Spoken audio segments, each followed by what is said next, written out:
And now, Working Man Radio with your host, Joe Lyles. George Zimmerman is lying. Breaking news, you heard it here first. He's lying. He says that he was following Trayvon Martin, and Trayvon Martin jumped out of some bushes. This is what he said. They have played the tapes. We have seen the tapes on television. You can watch it on television. You don't have to get it secondhand from the reporters. You can watch and listen to George Zimmerman discursively say they got him on tape. He said it multiple times in different contexts. I was walking down the sidewalk following after Trayvon Martin, and he jumped out of some bushes. He said bushes. He jumped out of some bushes and said, "You got a problem?" And I said, "No, man, I ain't got no problem." And he said, "Now you got a problem." And he punched me. That's what he says. Jumped out of some bushes. We know that Trayvon Martin did not jump out of any bushes. How do we know that?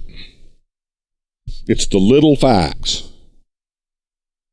It's little tiny little things that tell the story in a case. If you do defense work, if you are a prosecutor, if you are a litigator, if you are a courtroom lawyer, and you're good and you know what you're doing, you're looking for the little tiny facts. And the little bitty thing is that Trayvon Martin was on the phone when the fight started. He was talking on the phone when the fight started. You don't talk on the phone and start a fight. You don't do it. Show me somebody who does that. That didn't happen. Her name is Rachel, and I'm going to pronounce it Gentel.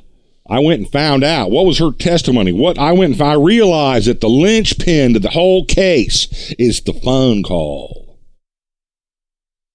It's the phone call, people.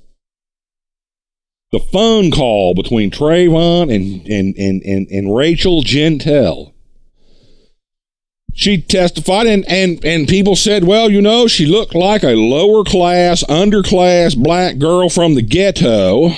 So she didn't make a very good impression. But she says she was on the phone with Trayvon Martin. Was she on the phone with Trayvon Martin? That's the first question. Was she on the phone with him? ABC reports that they actually have copies of the phone records that show a phone call was made between Trayvon Martin and Rachel Gentel. The phone call commenced 5 minutes before Trayvon Martin was shot. So when she says, I was on the phone with him, we have phone records verifying she was on the phone with him. So you may not like her. Maybe she's a ghetto Negro, but we know she's telling the truth, unless you want to believe that the phone company are also ghetto Negroes who all lie and you can't believe anything they say. All right? So you have to believe the ghetto Negress on that one. You have to believe her. I know it hurts for some of you. I know it hurts to believe a ghetto Negress, but you're going to have to do it this time.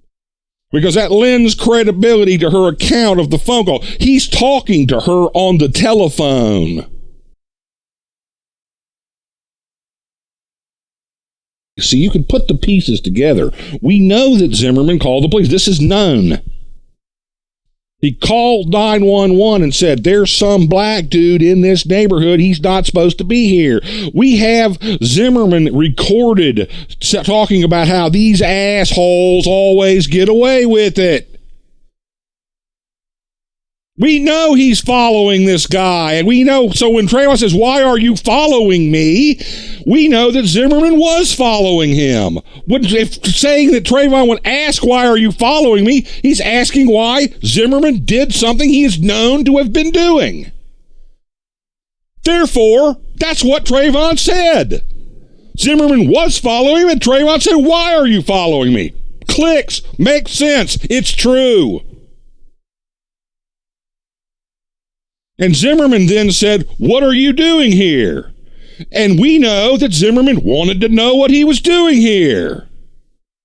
Zimmerman wanted to know if this guy was one of the crooks who allegedly, and by the way, the detective this morning, Sereno, testified there was no crime wave in that neighborhood. Zimmerman may have believed there was a crime wave in that neighborhood, but there was no crime wave in that neighborhood. We did not have any a disproportionate number of reports of burglaries or any such in that neighborhood.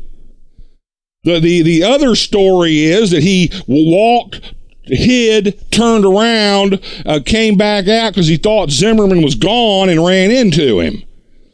That jibes with the testimony and from a telephone call that we know was in progress. We know there was a telephone call made. And she says that she heard the fight start. That he said, "Why are you following me?" And the man said, this is a quote from her testimony.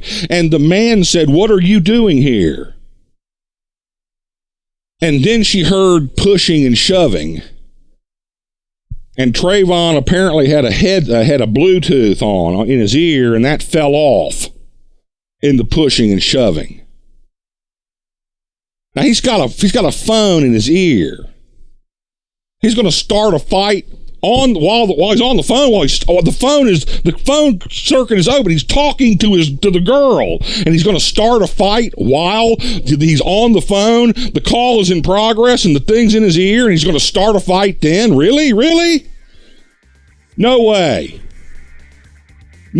Zimmerman's lying.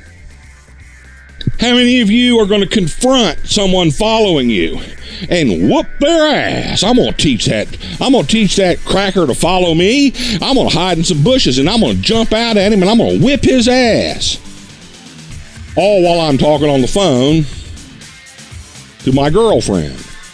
He's lying, and that's how you prove it. Send this video to the prosecutors if they haven't thought of this yet. They may have thought of this already. Send this to them if they haven't thought of this yet.